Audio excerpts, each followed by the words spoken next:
YouTube and welcome to a new Techsloth video. It's time for my review about the brand new Apple iPhone 7. I've now used the device for a couple of weeks intensively, and let me just give you the main important points straight. Yes, it's definitely the best iPhone Apple has ever built yet. I would say the iPhone 7 Plus is even better because of the display size, the resolution and of course the battery life. But overall the iPhone 7 is a really nice device. Should you upgrade from an iPhone 6s to the iPhone 7? No, definitely not. It's not that good. It's not that good, much of an improvement. So about the main points. What do I really like about the iPhone 7? I like the speakers. The speakers are fantastic. Or they're not fantastic, but they're really very good. Especially if you compare them to the old iPhones with just one speaker. Having two normal standard speakers was always better than just having one speaker. This is not a big magic trick Apple is doing here. What is also good? The display. Apple is saying it's brighter and the colors are more accurate.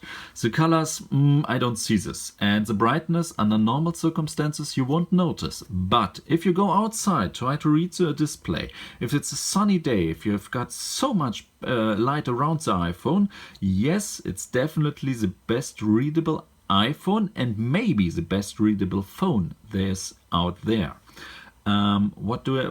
Just let us do the positive points first.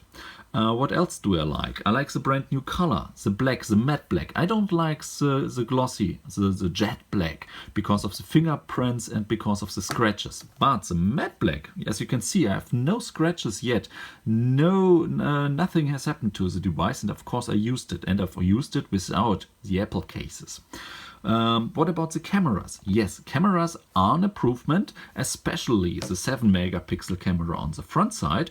It will take better selfies, it will take better videos, and 1080p videos are definitely an improvement above the old 720p videos. So front camera definitely way better, but don't expect any wonders if you have bad lighting conditions.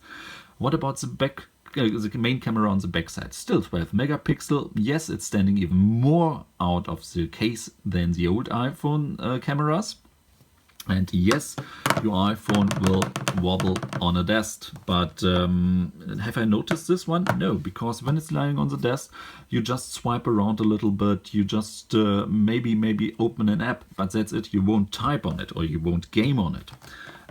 So what about the camera?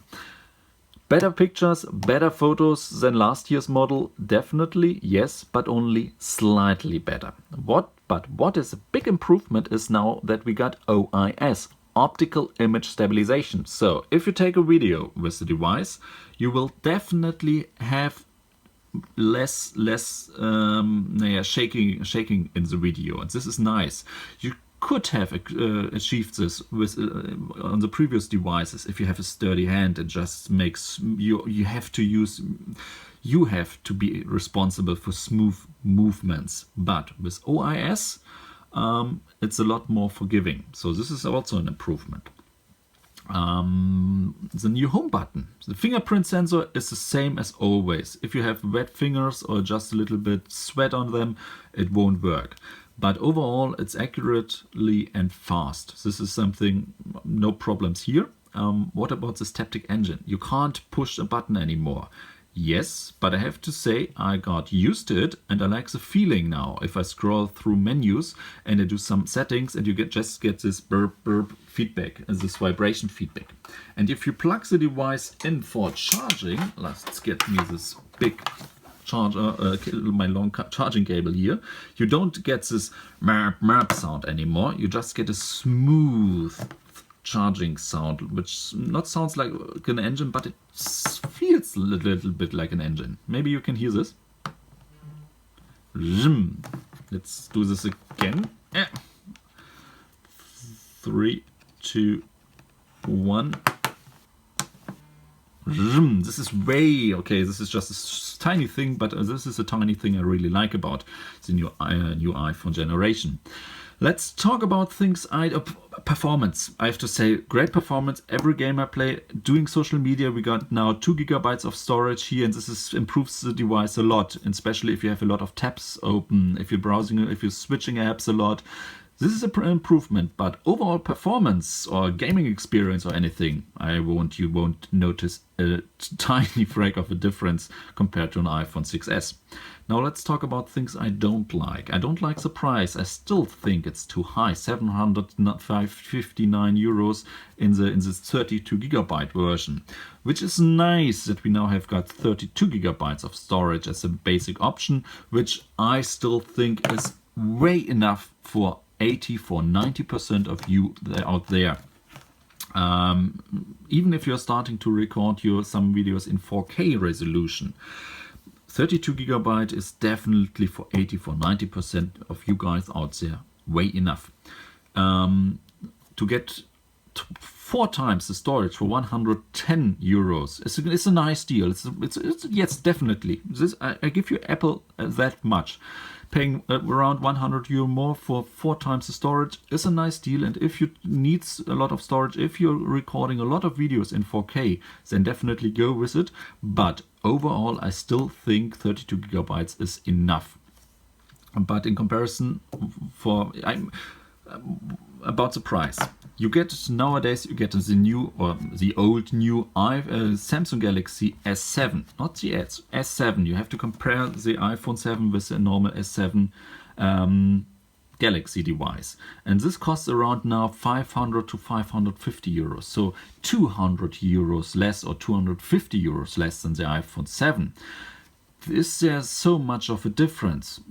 I would say no. Both devices are really great phones, and in that comparison the price is a little bit high.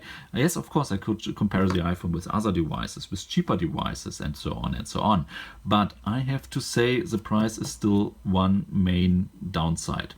And now for the big downside of the new iPhone 7, it is the battery life. Battery life is okay, but nothing great and nothing fantastic.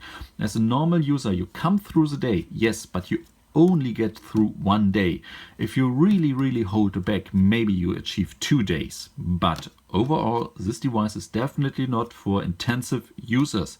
The battery life, you get around 4 to 5 hours on-screen time. This sounds much, but in normal daily life usage, this is not a good battery performance, and I would have to say you get closer to 4 hours on-screen time over a full day. Maybe let's talk about here for 12, 14, 16 hours. You get definitely closer to 4 hours of on-screen time than to 5 hours of on-screen time, if you know what I mean. So this is it. Overall, I'm really satisfied. With the device. I like it. It feels nice in the hand. I like the old design. Yes, the new design would have been nice, but I can live with it. We got overall some minor improvements. We got a big improvements on the speakers and on the basic storage. This is nice. And overall, it's definitely a great phone, with only one thing or maybe 2 things. Better battery life would have been nice, and in my opinion, keeping the headphone jack. So this is it. Thank you for watching, and I see you all in the next video. Bye!